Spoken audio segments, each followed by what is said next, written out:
From the Figure 4 Online Studios in beautiful Bothell, Washington, exclusively at WrestlingObserver.com, you're listening to the Bryan and Vinny Show with your hosts, Brian Alvarez and Big Vinny V.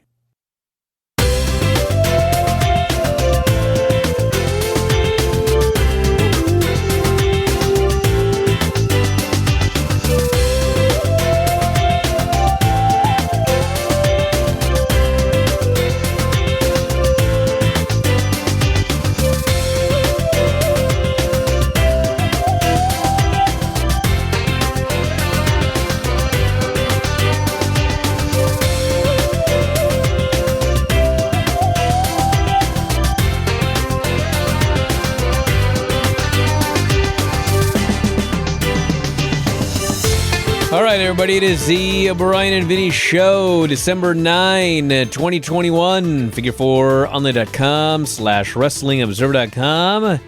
Hello, everybody, except Curryhead, you idiot.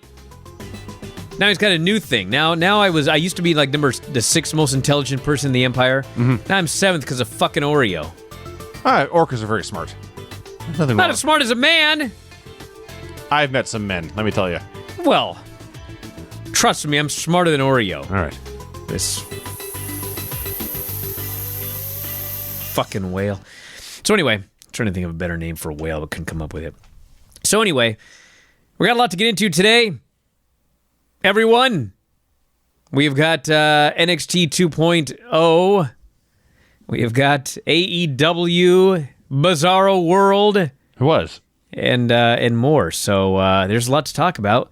Let's just get this damn show on the road here. We watched AEW Dynamite December 8th, 2021. Yes, we did, Vinny. We did watch that. You're right. I always say that. I know. So they're in Long Island, New York, and MJF has been hyping his return, or his appearance at the show for a long time, what a hero's welcome he's going to get. And that awesome, obnoxious music starts, and the Burberry plaid appears on the screen, and out walks CM Punk. You know what's funny is MJF was talking about this for a long time, and I thought for sure that he was just going to be booed out of the building here. And I thought he'd bury all the fans and just, be a heel down to the death. But they decided that they were going to go the whole opposite direction. And for one night, CM Punk was the heel, yes, and MJF was the babyface. But he was a babyface who was still a horrible cheater. Yes, and a coward. Yeah, but they loved him. Yes, so CM Punk comes out. He mocks MJF. He mocks Long Island. He mocks the Islanders and O'Brien that is not Haku and Tama. He never even thought of that. He reveals his 4 Pillars shirt. I guess this is a shirt you can actually get at on AEW's site, but he has replaced MJF as one of the Pillars with Britt Baker. He buries the fans for liking MJF. This incel is your guy, he asks. He claims to be as good as Roddy Piper in Portland. He's not even as good as Roddy Piper in Hell Comes to Frogtown. Oh, man. That was awesome. The New York fans, New York area, New York City fans begin to chant, "Fuck your pizza." Because New York people do not like Chicago pizza. Sadly, Punk cannot understand them. He just made another Islanders joke about it. He says he gets it because he was a Bulls fan. He always hated Dennis Rodman when he was in the Pistons. He hated that worm. But then he joined the Bulls and he became my worm, as CM Punk puts it, because that was Dennis Rodman's actual nickname for those of you not around in the 90s. And MJF, he says, MJF is your worm. I laughed at that. He's very excited to watch Hangman versus The Dragon fight for the title next week, and he wants next. He knows MJF wants next too, but they have to settle their own score first. MJF, I don't want you to run like these people do in Long Island. I want you to stand and fight like we do in Chicago. Oh, just booing and booing and booing, and MJF never appears. And CM Punk finally says, if that's your guy, then you're all chicken shit. And Cult of Personality plays, and he storms out, and with the possible exception of the very first pop for his very first appearance in Chicago, I bet this is more fun for CM Punk than anything else he's done his entire run. Are you kidding me? He had the time of his life out there. God, he loved running down these New Yorkers here. And it was a good preview because at some point, ultimately, it won't be long, I don't think. CM Punk is going to be a asshole heel again. Yes. But why rush it? There's no hurry, but Yes. So tonight on the show, the Dragon, Bryan Danielson, takes on John Silver. Jamie Hayter versus Riho. The Young Bucks versus the Best Friends. And they don't do a lot of random matches, but any random 8-man tag. The Acclaimed and 2.0 versus the Jurassic Express and the Varsity Blondes. And we open with the Dynamite Diamond Ring Battle Royal. You know, everybody, those of you that have never been in this great business we call professional wrestling, never been a performer, I know everyone thinks it's going to be more fun to be a heel. And you know what? It is. It is much more fun to play the heel. But it's not easy. No. That's the, to be a good heel, no. That's no. the key. Yeah. Everyone thinks that being a heel is easy. And, I mean, to a degree it is. I mean, it's much easier to get someone to hate you than to get somebody to like you. But, you know, you got to be good at it. Otherwise, you're that guy that just people don't want to see on television. A Joe Gacy would be a prime example. Terrible heel. And the funny thing is, I don't even really blame Joe Gacy because this is not like his idea. It's the gimmick. He's been given a gimmick. He's a good worker. He's just given a horrible, awful gimmick. But that's the kind of heel gimmick where I just want to shut the fucking show off. To be a good heel that people love to hate is actually very, very difficult. So only one man gets an entrance for the Dynamite Diamond Battle Royal. Dynamite Diamond Ring Battle Royal. It's exactly who you expect. We get a custom homecoming video. A Lamborghini pulls up to Plainview High School football field. And there's a James Earl Jones style narration going on about what is the difference between a hero and a villain. And we see the fancy ass Burberry shoes stepping out of the car. The place knows where it's going, of course, and they're all going crazy. And I should have written down this entire thing in hindsight. I did not. I just didn't have time today. But it's talking about how if you don't like people like this, you're probably a poor and definitely a mid. He was an all-state middle linebacker for the football team. He was an all-state choir singer. He was the captain of the a cappella group, the Aka Fellas. He was never taken down in amateur wrestling. Once did a 1 minute 33 second keg stand chug. He pulled so many chicks. It was crazy, bro. But if you're from Long Island, you know he's the salt of the earth. And that makes him better than you. And you know it. And out comes MJF. And on the one hand, this honestly did move him. But at the same time, he's still MJF. So he's doing as a total mocking of CM Punk. He's checking the watch like it's clobbering time. He's doing the wrist gimmick. He's throwing himself in the fans. It's just awesome. And then the match starts. Everyone jumps in the ring. The first thing that happens is MJF is nearly thrown out like 3 times. Yeah, and when he's not thrown out, he's hiding behind Wardlow. Once he's finally able to establish himself safely in the ring, he stands in the corner. He hides. For the first 10 minutes of the match, except for that 30-second sprint at the beginning, he spends 10 minutes standing behind Wardlow doing nothing. And after 10 minutes... How many times I did that in a Battle Royal, and I wasn't a heel. As many times as you could. I was just trying to get the fuck away from all these idiots doing spots in a Battle Royal. Yes. About 10 minutes in, he looks over and he sees Dante Martin is already down in the corner. He pushes Wardlow aside. He runs over. He kicks Dante one time. He runs back to the corner and pulls Wardlow in front of him. Yes. It was the best thing in a Battle Royal I may have ever seen. And meanwhile, everybody is cheering him wildly for being a cowardly... He is cheating chicken shit here in this Battle Royal. But you know what? He's their chicken shit. That's the key. Yes. We had a brief moment. It was a great moment of... Hobbs and Wardlow teasing some big Hoss action, as they call it. You know what he was? He was chicken shit of the earth. He was, in fact, he was. But it didn't last long, and Hobbs gets dumped by Leo Rush, of all people, and Ricky Starks is horrified to see his Team Taz teammate, Powerhouse Hobbs, thrown over the top rope. So, the finish of this Battle Royal was so ungodly awesome. Bruh, I don't want to tell you that I told you so. But did I not call this exactly how it went? The very end, yes. Yes. But even before, it was awesome even before that. There's 7 or 8 guys in there, whatever it is. And eventually, everyone realizes that MJF is hiding behind Wardlow and no one's attacking Wardlow. At some point, we have to get rid of these 2 guys. So they start going after Wardlow.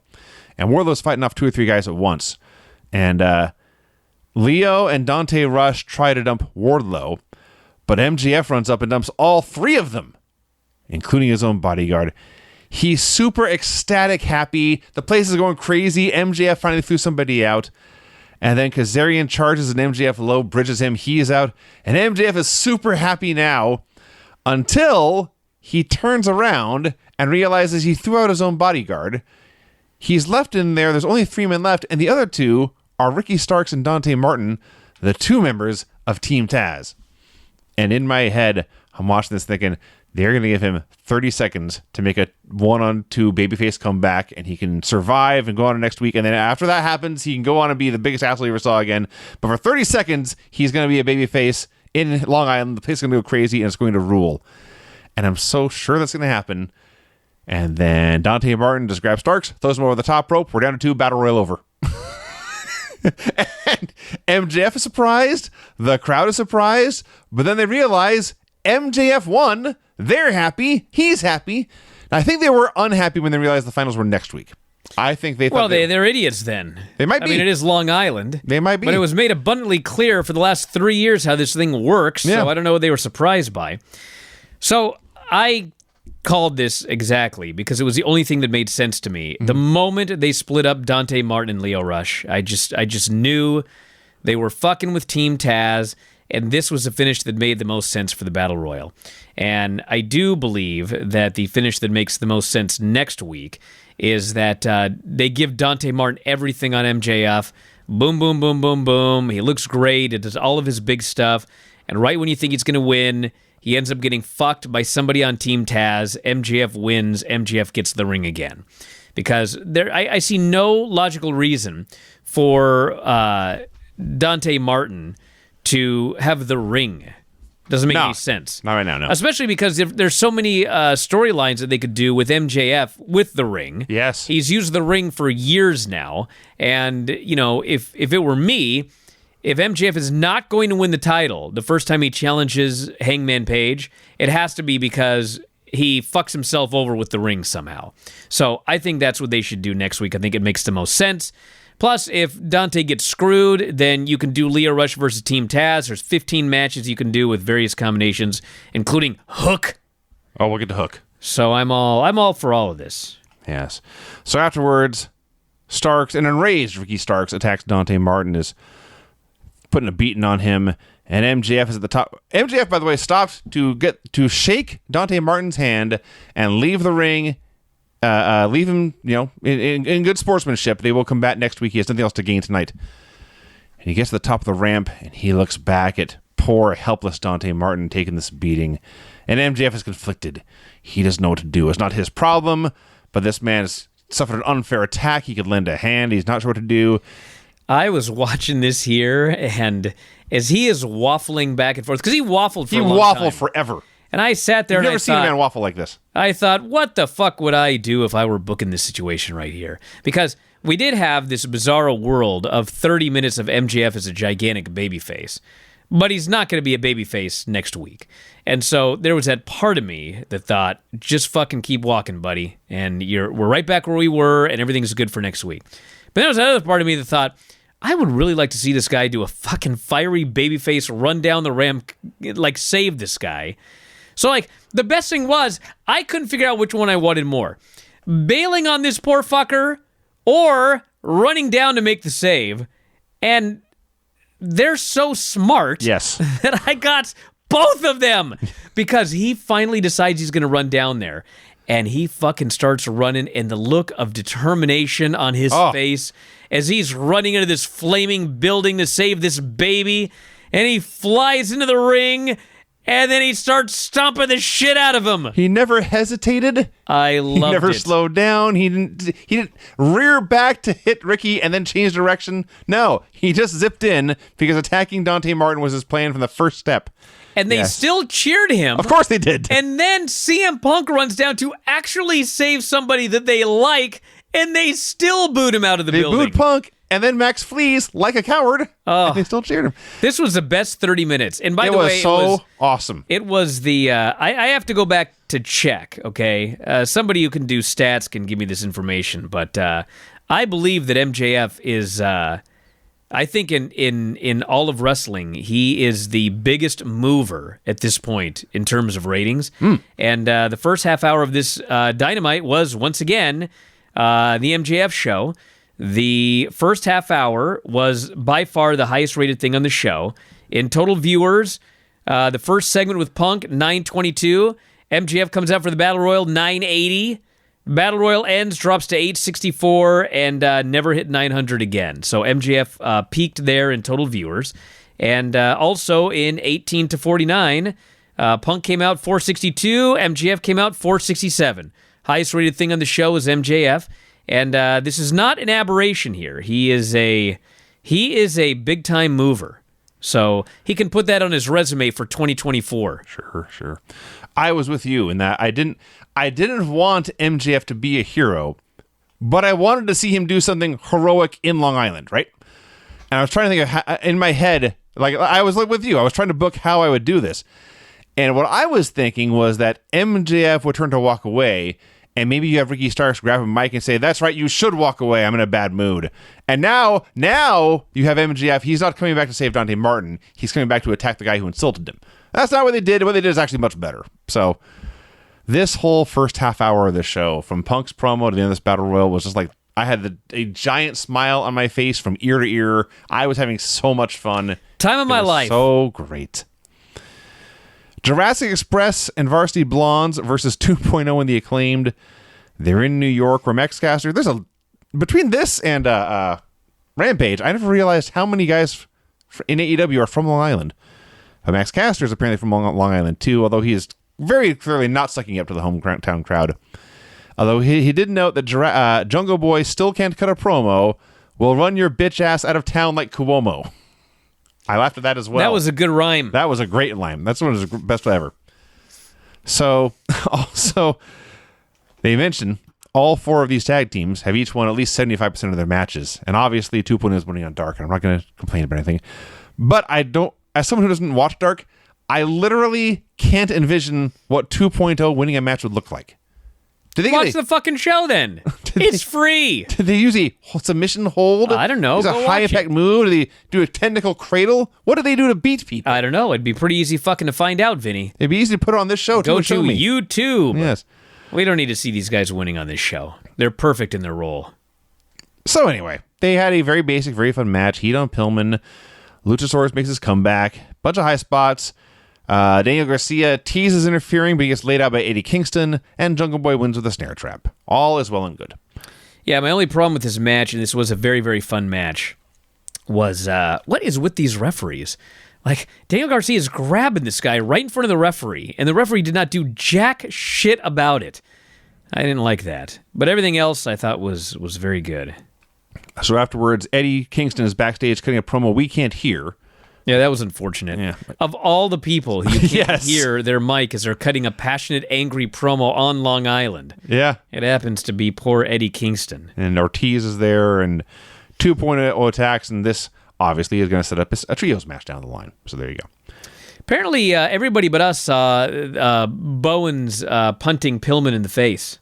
I didn't notice it either. There was a lot going on. It was an 8-man. Yeah, there were 8 million things happening in this match. I hope Pillman's okay. Well, he was out later. Yeah. I do remember, actually, you know what? I don't remember it happening. I do remember the announcers talking about he had a hell of a kick. Because they're talking about Bowens as a baseball player. Maybe he could be a punter, too. So that must have been when it happened. FTR does a promo. They beaten the Lucha Brothers thrice, they say. Thrice, Tully Blanchard claimed, although once was with Pac as a replacement. Friday night, the biggest match of their careers. They become the first ever 2-time AEW Tag Team Champions. The Young Bucks versus the Best Friends. God damn. Can they have a bad match? No, they can't. No. Oh, my God. Every time I watch, it's never a pay-per-view match.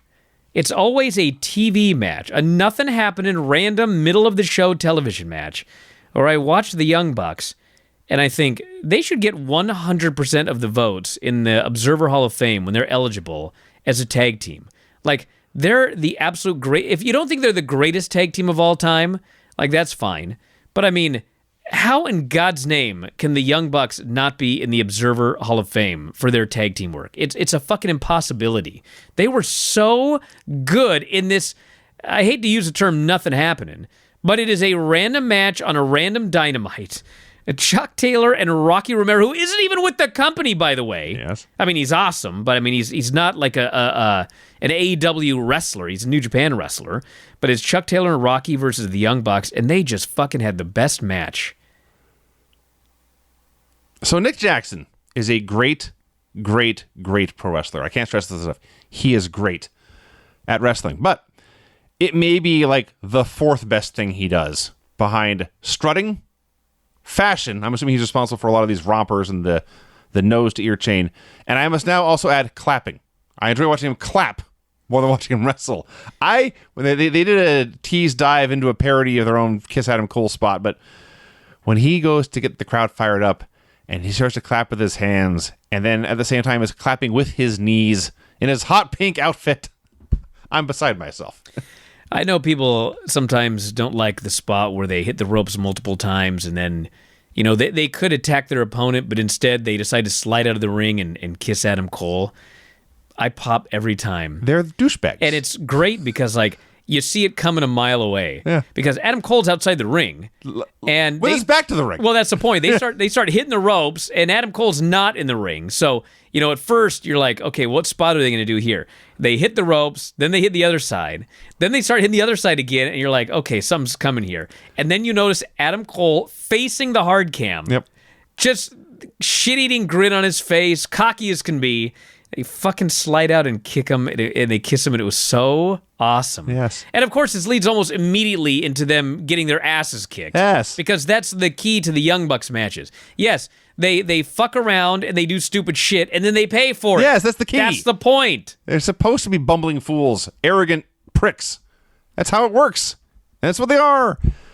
So, in the end, you mentioned the refs. There's 18 dudes in the ring. Cutler's in there, Orange Cassidy's in there, Cole's in there. There's 1,000 things going on. Matt Jackson at one point is accidentally cold sprayed by Brandon Cutler. He is then pile driven, and as he is on the mat, Rocky starts running the ropes. He's going to run and do a cradle to a guy who's already on the ground, but that's fine. But Matt's out of position, and Matt has to work so hard after being pile driven to spin his feet 180 degrees to be in the right spot for this. That was funny. Eventually, the Bucks finally pin Rocky with a Meltzer driver. It was a very fun match. And then, this is the best part. This was not the best part, Vinny, but it was a really good part. It was not better than this match. It may have been the most fun part. So the post-match brawl continues, and Chuck's laid out. Wheeler Yuta's out there. He's destroyed, and Orange is down, and Rocky's down, and the beating's going on. And then the Best Friends music starts to play. And the announcers are saying, well, who could this be? All the best friends are in the ring. They're already down. And into the arena drives Sue. Trent's mom, Sue. And Tony Schiavone, in a perfect parody of himself, screams, "It's Sue!" And Trent gets out of the car with his buzz cut. He looks like Miro. Dresses like Moxley. Looks like Miro now. He hits the ring and makes this awesome comeback. And he just looks great, just killing all these dudes. And so the Best Friends clean house. They all get up and do the big hug spot. And now they're bringing Sue down to join them in the ring. And somebody starts to play the Roppongi Vice theme. Because it's Trent and Rocky back together. And Sue comes in, the most over mom, Tony calls her. To Roppongi Vice, made it all better. This, again, was so much fun. You ever notice how fun Dynamite is? Watching the show is fun. You just noticed how fun this show was? Of course I didn't just notice it. Did you just get paid? Of course this show is fun. You want to know why? You want to know why this show's fun, everybody? Tell me. I'm going to drop some knowledge here. So buckle up. You always know I'm going to drop some knowledge when I adjust myself in the chair like that. You do that dramatically, yes. Yes. You want to know why this show's so goddamn fun? Because it is a pro wrestling show. That's it. Right. We're all wrestling fans. So you give us a fucking pro wrestling show, and lo and fucking behold, it's fun. You give us some shitty sports entertainment bullshit, and it's not so fun. Plus, the booking makes sense. You may not agree with certain finishes or certain decisions. And you may not even agree with the way that some of these matches are put together or anything like that. But at the end of the day, it is a logically booked pro wrestling show where you are rewarded for paying attention. Yes. And they give you satisfying conclusions to the stories they tell. And you identify with the characters. You No understand, shit, it's fun. You understand their motivations, why they're acting the way they act, why they're reacting to things, and where they're going to go next. It's a lot of fun. So not everything on the show is perfect. If you are an AEW wrestler and you were ever offered a chance to give an interview with Alex Marvez or Tony Schiavone, turn it down. Because what will happen is they will ask you a question and then somebody will immediately interrupt you. Exhibit A. Marvez is about to interview Ruby Soho. He asks one question, but they are immediately interrupted by the Bunny and Penelope Ford. And they announce that Nyla Rose has promised them both title shots if she wins the TBS tournament, so they're going to help her win. They have a trios match with the three of them against Ruby and two partners if she can find any friends. You don't have any friends, they note, because it's more like Ruby solo. And they cackle and laugh. I love good wrestling heels laughing at their own jokes. So Ruby attacks them, but Nyla... Yeah, especially when they're stupid. That's the point. That is the stupid, yes. Ruby starts to fight them, but Nyla Rose runs in. And this is something that you put it on paper, it doesn't sound very impressive at all, but when Nyla Rose runs in and screams, "Surprise, bitch!" and lays out Ruby. I laughed so hard. The timing, Surprise, the delivery, bitch. And it made sense. This is the thing you would say right then.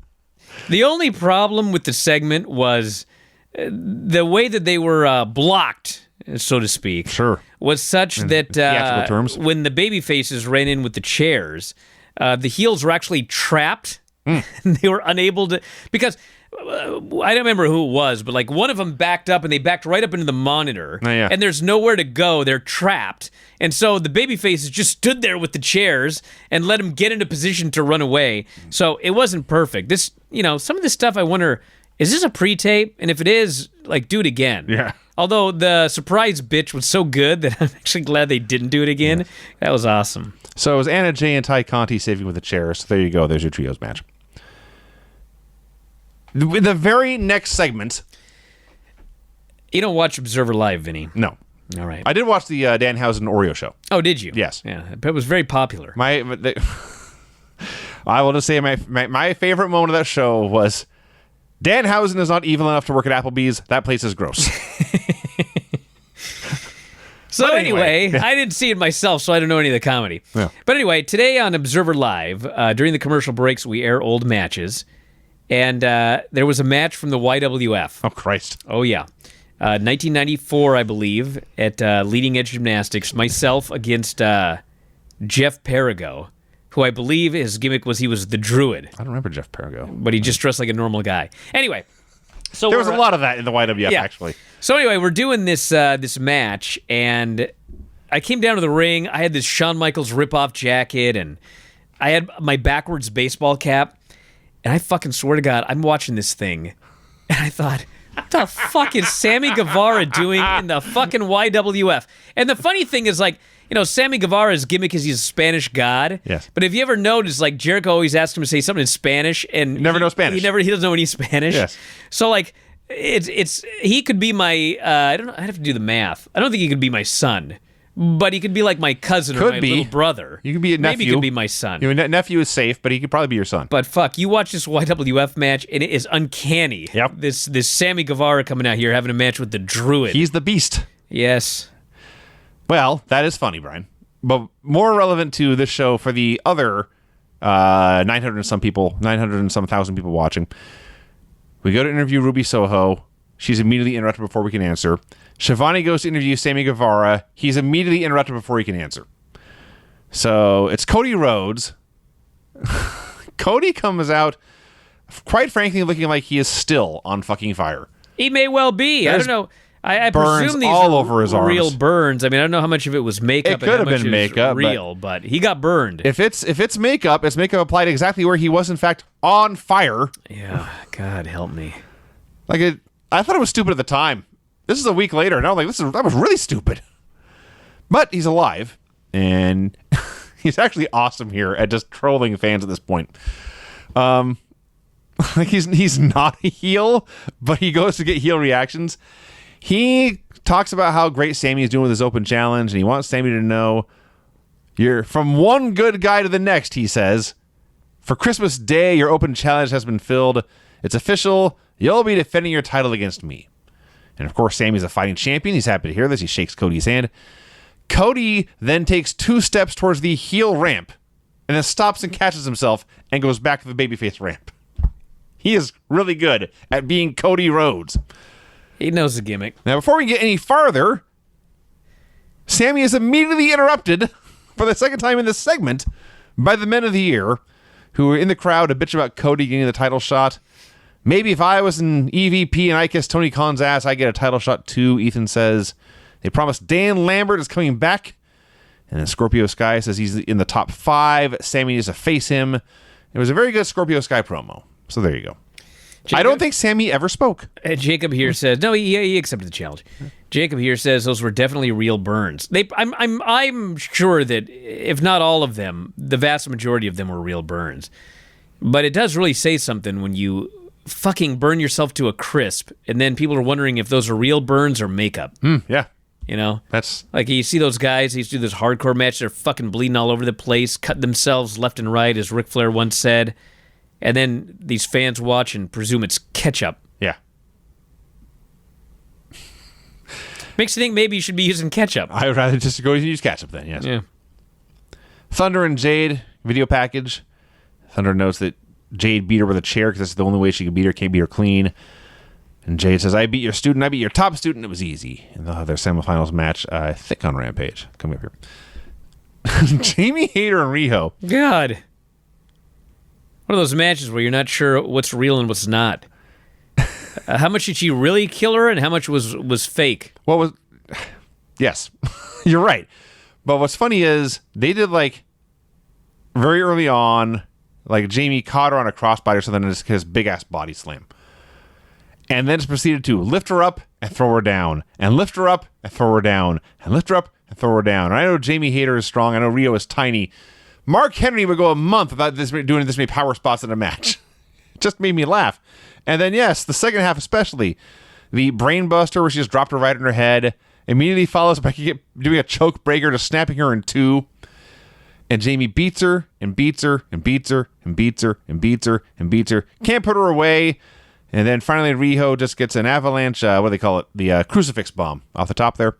And does he running meteor for the win. So what they established here is that Riho cannot be killed because she gave like easily 80% of this match. She was selling, and maybe not even selling, just dying would be a better term.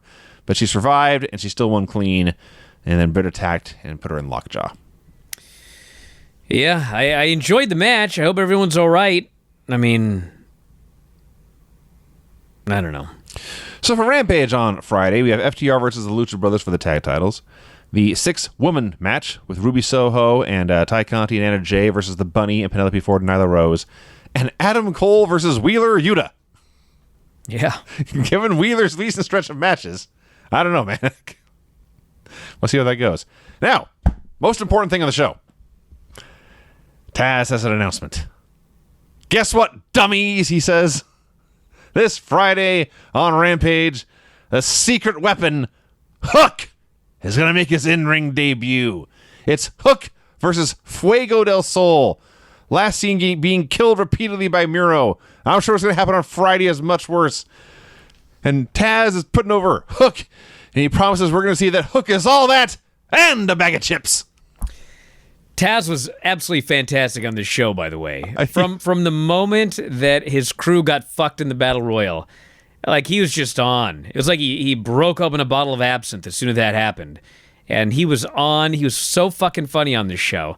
And the promo for the debut of Hook, it's too bad he didn't do this in front of the live crowd. But the live crowd did get to see the debut of Hook. And from what I have been told, no spoilers here. In case you're not sure who might have won Hook versus Fuego del Sol in Hook's debut, he is apparently an actual secret weapon. I heard he was awesome. So All I know is I cannot wait to see this match. It's very sad to see a man like Fuego del Sol be beaten into retirement so early. But I feel like that's happened already a few times. He accepted the fight. He was foolish enough to accept a fight with Hook. Yeah. And he deserves what he gets coming to him. Winter is coming next week now. It's fast. MJF versus Dante Martin for the Dynamite Diamond Ring. Serena Deeb versus Hikaru Shida in another in their long series of grudge matches. And Hangman Page versus Bryan Danielson for the AEW title. Tony Schiavone on the ramp goes to interview the Varsity Blondes, which right there should have been just a giant neon sign angle alert. It's the last quarter-hour break here. I mean, the Varsity Blondes have a promo segment, but especially on this show, he asked them one question, and the lights go out, and they are immediately interrupted by Malachi Black. So I think, well, in fact, I'm sure, Malachi Black was supposed to mist Julia with the black mist. But he legit missed the mist. He sprays it all over Pillman's face. He got everybody. Well, But she sold it the best. She sold it best. Yeah, she sure did. And she looked as beautiful as ever, whereas Pillman's face was covered in black goo. So lights go out. Yes, thank you. Lights go out, Malachi disappears, and she sells like she's blind, and Pillman's screaming for help. And this was not the best thing on the show. Oh, yeah, when Taz was talking about cyanide. Do you remember this one? There was a cold spray spot, and somebody made some comment about cyanide or something, and then Taz made some story about how one of his teachers or something sprayed him with cyanide in high school. Oh, I've not catch that. And they were like, all the other announcers were just, all of a sudden, they were just stopped dead in their tracks, and they're like, what are you talking about? And he goes, as a product of a shitty school system. I laughed so hard. I caught the punchline. I didn't get the setup. It's so fucking funny on the show. Anyway, my theory is that Malachi sprayed Julie Hart, and now she's going to become evil. That would seem to be the case. Yes, that's what I think is happening here. Pat got sprayed twice, but he's already a bastard. Yeah, many people get sprayed with that spray end up being evil. Cody started turning a dick. Dante briefly was evil. That's true, Yeah, so I think it's time for Julie to... somebody made the comparison of Kevin and Nancy, where she's going to be... Kevin Sullivan, yes. Yes. Okay. Yeah, that would work. Yeah. Main event, Bryan Danielson versus John Silver. So it was interesting. Silver got in there, and he just wrestled Danielson's own match. He was matching him kick for kick and hold for hold. And it was back and forth constantly. There was no prolonged heat segment. There was no giant babyface comeback. They just had a fight. And the worst part for Danielson was when Silver caught him in a knee bar. And this has happened before, where Danielson just hauls off and takes his free leg and boots the guy in the face repeatedly until they let go.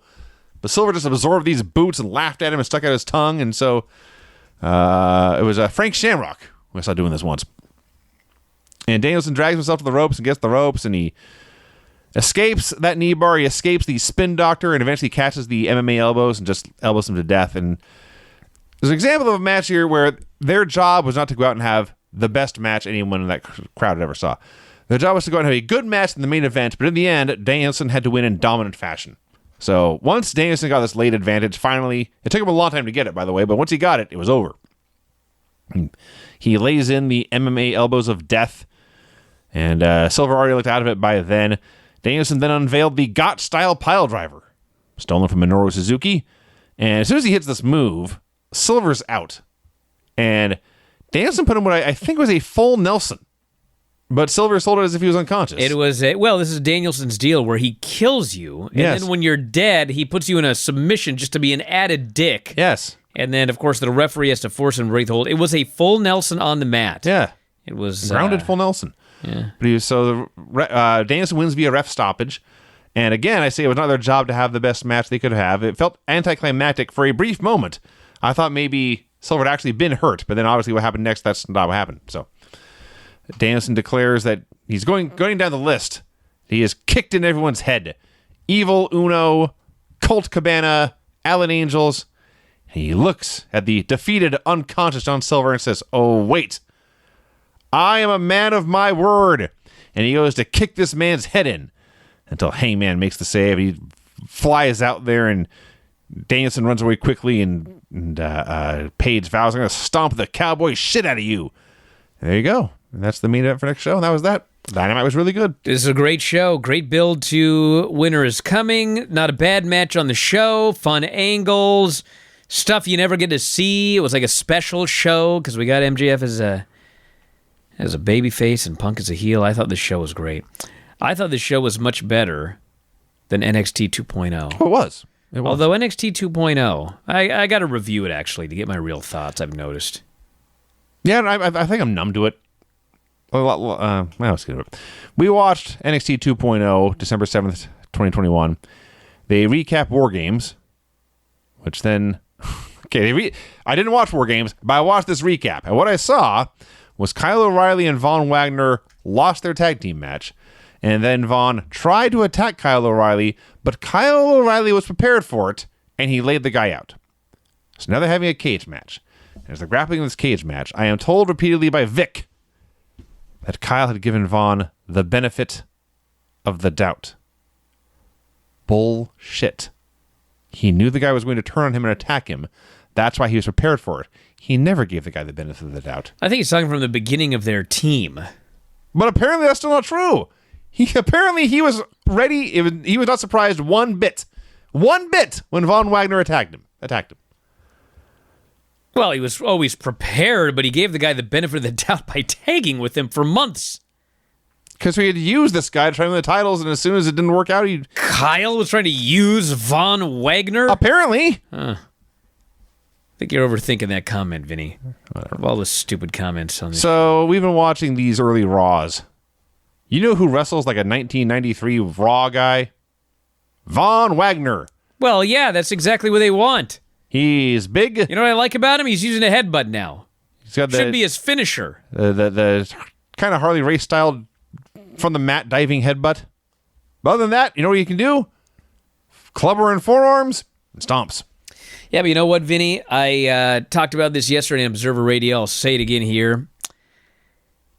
These Kyle O'Reillys, Tommaso Ciampas, Johnny Garganos, like Johnny Gargano maybe had an AEW for all I know. Kyle O'Reilly maybe had an AEW for all I know.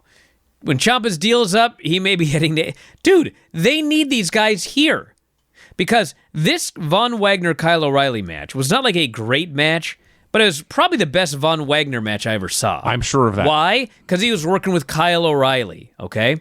So... these guys on the NXT roster, these Kyle O'Reillys, they are not being paid main roster money. So their deals come out, and they're fucking out of here. Unless they get a huge raise, which I guess we'll find out if they do or not. But they should be paying these Kyle O'Reillys and Ciampas and Garganos and these guys. They our favorite caveman, Cameron Grimes, they should be making main roster money to teach these guys how to work, and also because they're in there getting thrown around by these big green guys that could kill them. That's main roster money. Otherwise, Kyle's going to leave, Grimes, all these guys are going to get the hell out of NXT 2.0 if they're not called up to the main roster. And you know what you're going to have? You're going to have Von Wagner wrestling Von Wagner in 30 matches a year, and it's going to take him 30 years to be competent, and then he's going to be out of the business. So... I don't get it. They make so much fucking money, and they can't pay people to help your developmental wrestlers become non-developmental wrestlers. Whatever. So after all the stomping and forearms and squeezing, Kyle makes a comeback. It's great for like a minute, and then Von nutshots him, throws him into the cage, does his turnover deal, and gets the pin. And instead of leaving, he hangs Kyle upside down on the ropes and slams the cage door in his face over and over again. We get clips of Johnny's promo from after War Games, where he plugged his promo on this show. Yeah, he goes, I've always told you guys everything. I've always been an open book. So I'm going to tell you exactly what's going on Tuesday. And they go, ah. And he's trying to make them feel better, and that's the end of the clip. And the clip was shot by Sam Roberts. Or, as they said in a commentary here, we want to thank sports entertainment journalist Sam Roberts for that clip. That's a natural thing someone would actually really say in the world. There was a Joe Gacy promo. We had a Braun Breaker promo. He respects the black and gold, he says. Joe Gacy said he's changing the name of 205 Live so it can be inclusive. Which apparently he has the power to do because they're rebranding 205 Live. Well, I mean, has there been... whatever, I don't care. I think the squeaky wheel gets the grease. That's definitely true. I think in storyline they were like, fuck this guy. No one watches that fucking show anyway. Just change the name to shut him up. So Braun Breaker respects the black and gold, but he and Ciampa are 1-1, and he challenges Ciampa to a title match, but a diamond mine interrupts, where everyone comes out except Roderick Strong. And they announce Roddy has wiped the cruiserweight division clean. Thus, the weight limit has been lifted. The weight limit of the cruiserweight title has been lifted. Bro, these people are out of their minds. So this is classic Vince McMahon booking. I found a big jacked up guy.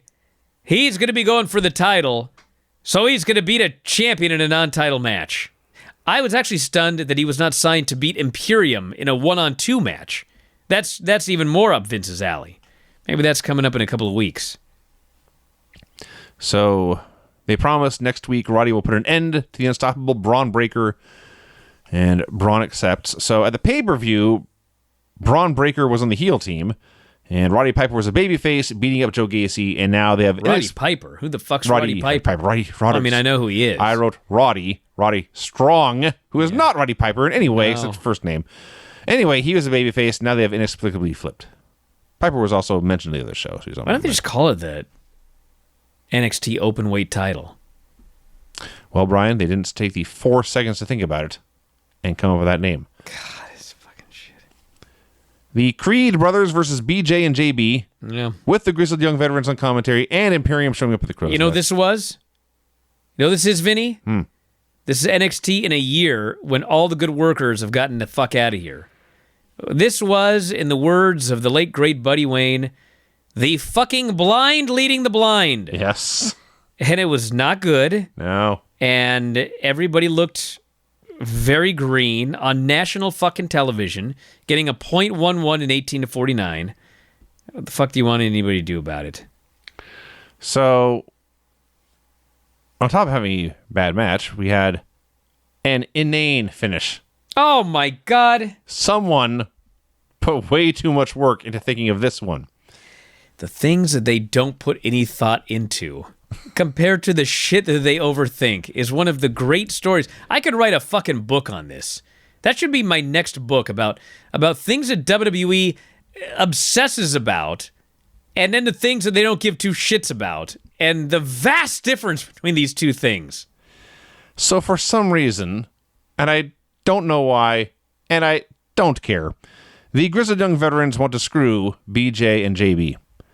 So at a heated moment in the match, while the wrestlers and the referee are distracted, one of them runs up to the ring, and he steals the tag rope. Never seen this before. Never occurred to me why you want to do this. Bruh, it gets worse. So JB or BJ, whichever one it is there, he doesn't notice for like 2 minutes. He's just grabbing the ring rope and watching what's going on in the ring, watch his partner get beat up, and then the partner does a double down or whatever. They start to tease a hot tag, and JB or BJ goes to grab the tag rope, but it's not there.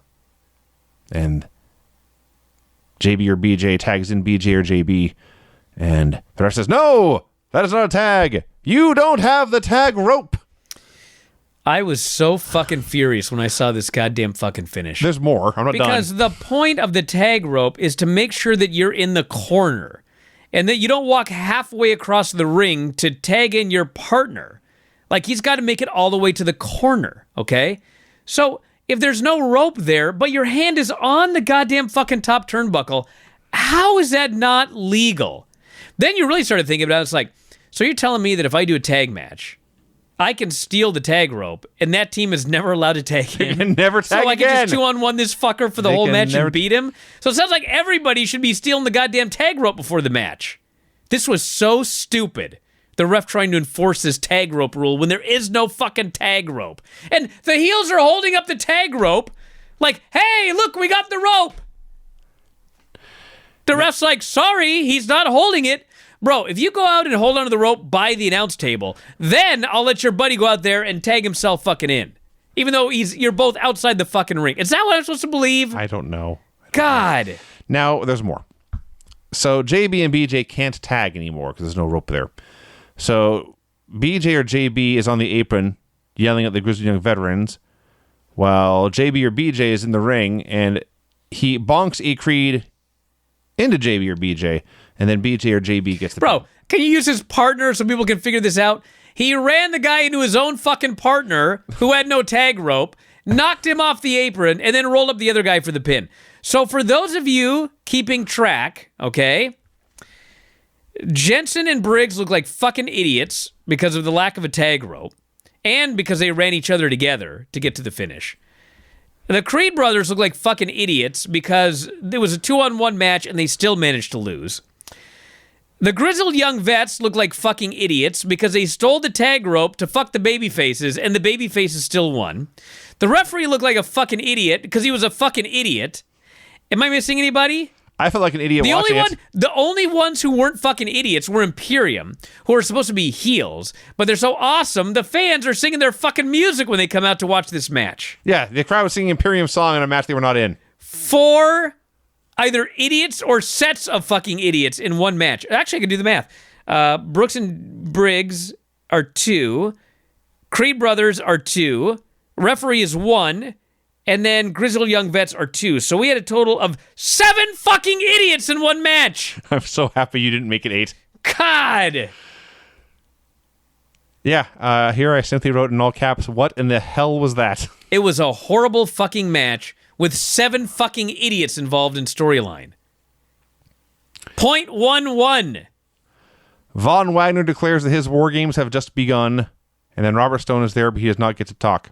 You ever notice that when they really think a lot about something, it actually ends up really stupid? Yes! Dude, the best shows they do are the ones where they're like some kind of travel disaster and half the crew doesn't show up. Yeah, 1 minute before the show, like the script gets put through the shredder, and they're like, just gotta do just some go shit. wrestle. It's a much better show. Always, when without they fail. think, massive problems occur. Duke Hudson comes out in a Ric Flair wig. This was good. Duke I'm a sucker Hudson for this. Duke Hudson is very, very good at playing insecure. For a 6'5" tall, handsome, tan Australian, he really does. He sells it like he has self-doubt. So he promises that despite what happened at the pay-per-view, he's fine. His hair grew back right away, better than ever. He even added some color. Cameron Grimes, you are a disappointment. So Grimes challenges Duke to a no-holds-barred match, and Duke, of course, is a coward and timid, but he does finally accept the challenge. We now arrive at our weekly segment. Vinny reads from his notes directly. JB and BJ celebrating. Jacket Time smacks their ass. GYVs want credit for the win. KC and KC take JB and BJ to concert. Brawl breaks out. Woman is sleeping. Casey and Caden walk by, and they just walk through the middle of this interview segment, and they're like, "We got tickets for tonight's concert." It's like, and that my delivery, by the way, was way too good. I'm sorry. And then the dudes, BJ and JB, are like, "Oh, I like this place," and they walk off after the women. And I thought, this is again old men trying to write a show with what they think young people will think is cool. Oh, these 2 young women go to lots of concerts. Oh, that will attract the demo. That'll attract .11. On work nights, by the way. Yeah. All these great Tuesday night concerts in Orlando. Now, something that is very authentic and is very believable. Grayson Waller is the pro wrestler in the parking lot trying to pick up women by showing himself doing cool moves on a cell phone. That I can buy. But unfortunately for him, this young lady already had plans, and of course she has plans with LA Knight, who pulls up in his hot car and takes the girl Grayson was going after, and now Grayson's all hot. Carmelo Hayes versus Dexter Lumis. So as long as they're in the wrestling, it's totally fine. It's kind of a funny story when you think about it. I'm interested in a girl, and she blows me off for some other dude, so I'm mad at the guy. And I'm going to attack a different guy. Yeah. So, Carmelo Hayes and Dexter Lumis are wrestling, and when they're wrestling, it's fine. But the problem is the match itself is the backdrop. The real focus is that Trick is scared of Dexter. Carmelo's not scared, even though he's the one in there getting beaten up But Trick is scared before being on the apron. Because, Vinny, it's more scary to see a guy in up dog than it is to get your ass kicked by a man with his fists and feet. You see, he was staring at the guy. Yes, I would rather be stared at than punched or kneed or choked. So eventually, Dexter gets silenced. Trick just attacks with a DQ. It took 15 minutes to get to the stupid point. And that's it. That's all that happened. Shitty finish. It's one of those where if you want to do this, do a 2-minute match and get to the point. Don't waste 10, 15 minutes on a match and then just do that. MSK finally meets their shaman. It's Riddle. Yeah.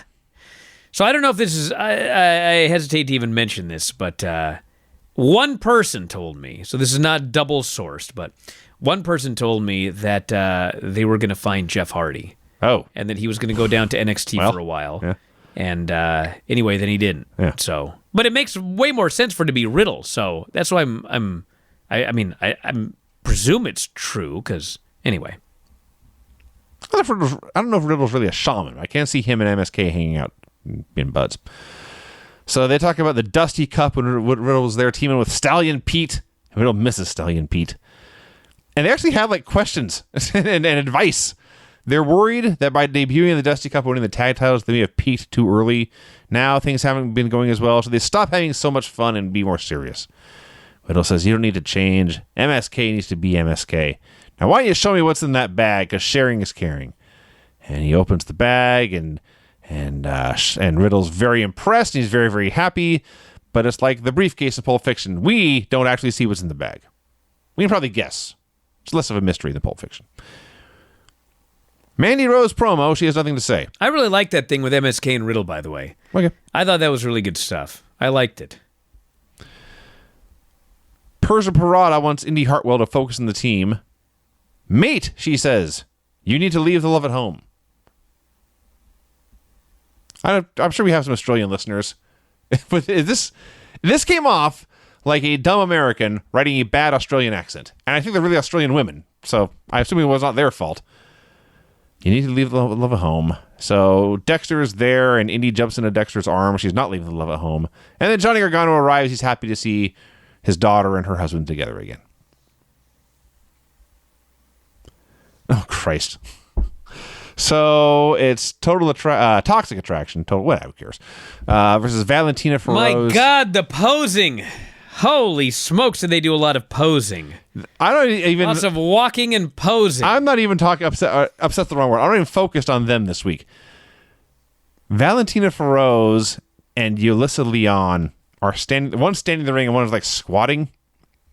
Or whatever, but we cut to them and they're just standing there with the biggest, fakest smiles you ever saw. If you ever watched the Black Hole Sun video or saw what happened in the original Batman movie when the Joker gave everybody Smilex, that's what they actually look like. They're just standing there, and then you can see the director go,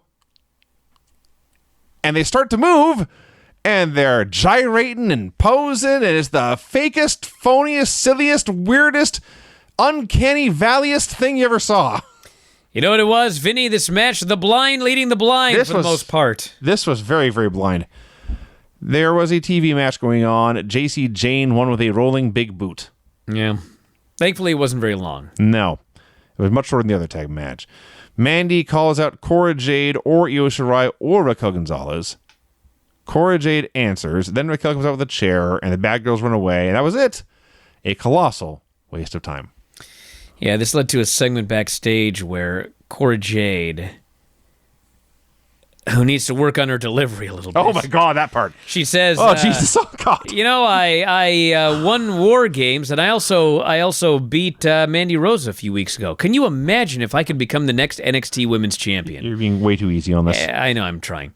And Raquel goes, "You need to stay in your lane, Cora Jade." They're supposed to be friends, by the way, in baby faces. And then... No, they're not. There are no baby faces in the show. They actually are supposed to be baby faces. And then up walks Kaylee Ray, and she gives a bat. I'm not making this up, it's what I'm about to say, everybody. She gives a bat to Cora Jade, and she says, "You're going to need this." And Cora Jade says, and this is almost a direct quote, "Well, what are you going to use?" because there's only one bat on the fucking planet. It has now been given to Cora Jade. Kaylee Ray is now helpless and weaponless for the rest of her life on this planet. But Kaylee says, I've got it. And then Raquel says she's some... Anyway. When this God help me. fucking thing starts, and Cora is just like staring off into space. It's like she envisions herself at a cliff overlooking the sea instead of being in the locker room of a TV studio. And she just says, if I can get a championship opportunity against Mandy Rose, I could be the NXT Women's Champion. Like, no shit. If you compete in a sport against somebody else, you may defeat them. That's how sports work. Well, you didn't watch the show, Vinny, when she got the pin and was flabbergasted that she'd managed to win a match. Shocked. This was wretched. Wretched. Now, I'm going to skip ahead a bit. I finally saw one of these Tiffany Stratton segments. It is at least in the category of so bad it's funny. You saw a near-naked woman and rewound it. What show on USA am I missing? Oh, wait. She's someone talking about her daddy. Talking about her daddy and doing flips, and you've mocked the gimmick without doing enough mocking of her delivery, which is... Actually, I kind of like her delivery. I was in gymnastics. Daddy paid for my gymnastic lessons. Yeah. I was going to win a gold medal at the Olympics. But you know what's better than a gold medal? The NXT Women's Championship. No, it's not. I kind of like her. It is not better than a gold medal. Well, she didn't get a gold medal anyway. I kind of like her delivery. There's something funny about it. There's a line in one of the other segments where she talks about all these places she shops, and she goes, Daddy gave me the credit card. Where I shop, there's no Black Friday sales. There's no Cyber Monday. And a lot of people, I forget the line, it says something like, a lot of people look at where I shop, we don't even look at the price tag. And I forget I just fucked the whole thing up. But she had the delivery about some line. It can't be any worse than what she did. Some line about money was actually funny the way she delivered it. It's just money. There's some line, but I thought she did a really good job with it. But the point is, again, we have an actual 2016 Olympic gymnast that they've changed her fucking name. Yes. So, just like Cody Rhodes and his burns, you look at it, you Google Tiffany Stratton gymnastics, Olympics, jack shit comes up. You're like, some woman that can, she maybe did high school gymnastics. It's bullshit. But actually, it's not bullshit. But they changed her name, so now it is bullshit. They changed her name so she can't go somewhere else and capitalize on her fame. Can you imagine? They'll probably change Gable Stevenson's name while they're at it. I'm sure they will. Steve Gableson. That was easy. So, Tony D'Angelo has apparently stolen Pete Dunne's mouthguard. Oh, no. That's disgusting. Those are also very rare. Why would you do You know how hard it is to get a mouth guard? Oh, they're irreplaceable. I mean, only one. You do have to put them in hot water so they mold to your specific teeth, which means they ain't much, what's the point in stealing them? The ordeal. It won't even fit in your fucking mouth if you're another person. If you have different teeth, if you're not Pete Dunne, they don't fucking fit. All right, so Tony D'Angelo is a heel. He has stolen the mouthguard of Pete Dunne, who, as far as I can tell, is still a heel. Tony D'Angelo is then interrupted by Andre Chase, who is a heel, and he argues that Grayson Waller, who is a heel, is the one who looked like a star in War Games. Are there any good guys in the show? Is there one heroic character? And there is in the end, and they killed him. So Tony D'Angelo challenges Andre Chase next week in a match I cannot imagine one person wanted to tune in to see. And then we get the Cora Jade segment, which is worse than any of this shit. Santos Escobar versus Zion Quinn. Somewhere in here, the commentators mentioned Harland will debut next week. Can't wait for that. So, are we sure Zion Quinn isn't just Damian Demento with tattoos and a hair transplant? He wrestles the exact same way, man. He's just doing clubber forearms. And by the end of this 6-minute match against Santos Escobar, by the way, he's much more handsome than this Damian Demento. I've seen more than enough of Zion Quinn. He does a Samoan drop. Electra distracts him. Santos Escobar, the bravest man in the world, took Zion Quinn to the top rope for a super Rana, and somehow nobody died. I can't believe you tried that with this guy. That was ballsy. And then Elektra gives Zion knucks. He doesn't want to use them, so he is pinned with the Phantom Driver. Yeah. Malcolm Bivens is there, talking about how... It is amazing, by the way, that they beat Zion Quinn already. I mean, if you look at AEW and how long people go undefeated after they debut, and Zion Quinn's had like 3 matches already beaten the guy. Well, there's a reason I don't care about him. Yeah. Malcolm Bivens is in the parking lot talking about how Roderick Strong is still champion when they're interrupted by Carmelo Hayes because there are no good guys on this show. Well, there was one coming up in the main event. And they killed him. Who's probably leaving. I do love Malcolm. I love Diamond Mine. Been wide open about that. I love Malcolm Bivens. There's something about the way he's addressing these men where he just says, listen, Carmelo. And Trick! And they go back and forth, and Carmelo declares himself the A champion. Next week, there is one advertised match. It's Duke Hudson versus Cameron Grimes. No holds barred. Sounds good to me, dude. It does? Yeah, Cameron Grimes, no holds barred against Duke Hudson. That's going to be good. Right. Cameron Grimes is great. My hero, Cameron Grimes. Yeah. All right. Doesn't sound like he's your hero. Doubting him against Duke Hudson in a no holds barred match. I've lost all faith in everyone on the show. Johnny Gargano kisses his dog and his wife backstage. Boa is doing a promo about Idris Inofe and how doom awaits him. I hope he means Ron Simmons and Butch Reed. That would be awesome. By the way, Gargano, when he came out, mentioned that Heartbreak. I guess he's been watching his 1998 Mike Tyson. Not HBK, not Heartbreak Kid. This is what Mike Tyson used to call him. Remember? Called him Heartbreak. He did, actually. You're right, yeah. Yes. So he goes, Heartbreak says I can go as long as I want tonight. Yeah. And I knew going in, because I see how long the show is, 2 hours and 9 minutes, which is, they have a 9-minute overrun, which they got rid of during the run of Chucky, because I guess Chucky ain't waiting fucking 9 minutes to kill dudes. But now I guess Chucky must be over because they got a 9-minute overrun again, which I hate. Just get this fucking show over with in 2 hours. You don't need a 9-minute fucking overrun. 1 hour would be preferable. So Gargano comes out for his promo. Heartbreak told me I can go as long as I want. And he just cuts this great promo. His only regret about his time in NXT is he wished he had taken the time to enjoy things more.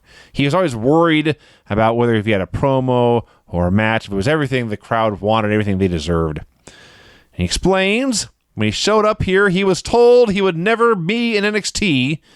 William Regal is the one who brought him back, talked him into giving him a dark match. He showed up that dark match, and the crowd chanted for him so loud, they brought him back.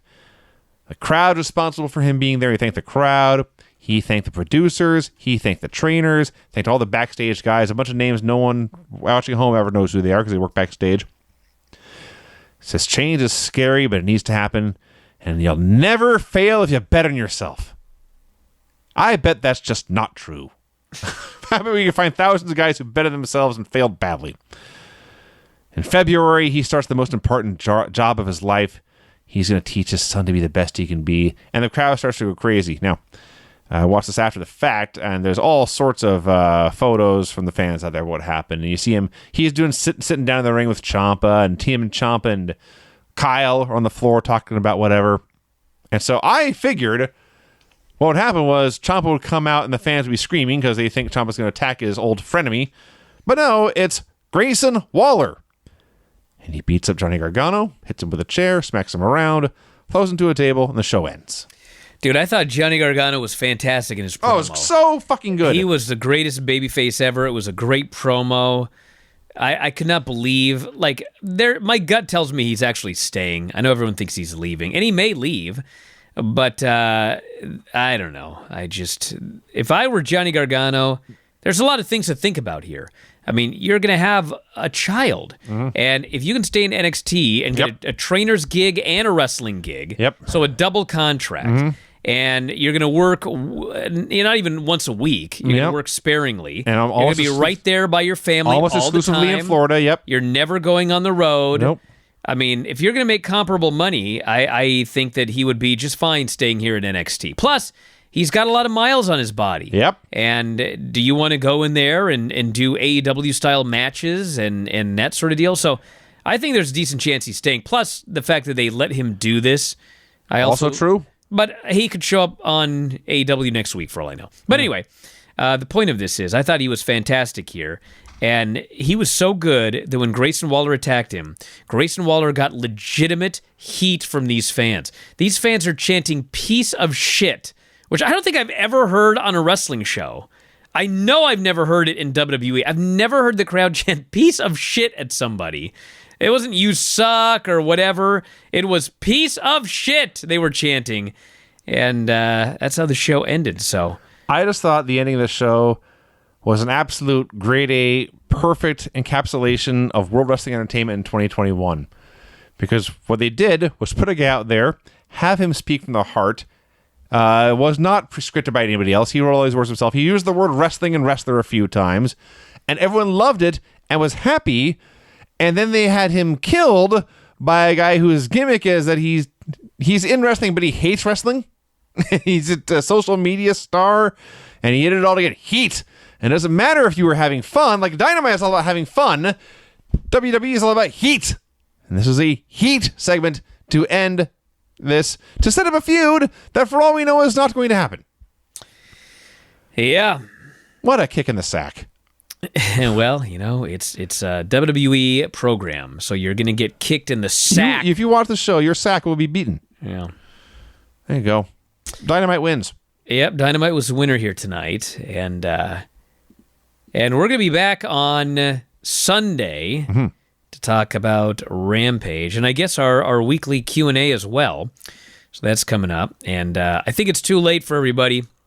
Maybe if you do immediate overnight, you can get a present for the Christmas show. If you yourself can drive to Woodinville. Yeah, I think it's too late. Yeah. But if you want to try, P.O. Box 426, Woodinville, Washington, 98072. Christmas show is being taped very, very, very soon because we got a lot of stuff coming up this month, but it'll be, we'll see how it goes. I'm waiting for the year that Christmas show is just a bomb. Presume it'll probably be this year. There's a Which good is chance. fine because, just do a shitty Christmas show one year and then the next year everyone's happy again. So I guess. I never have faith going in.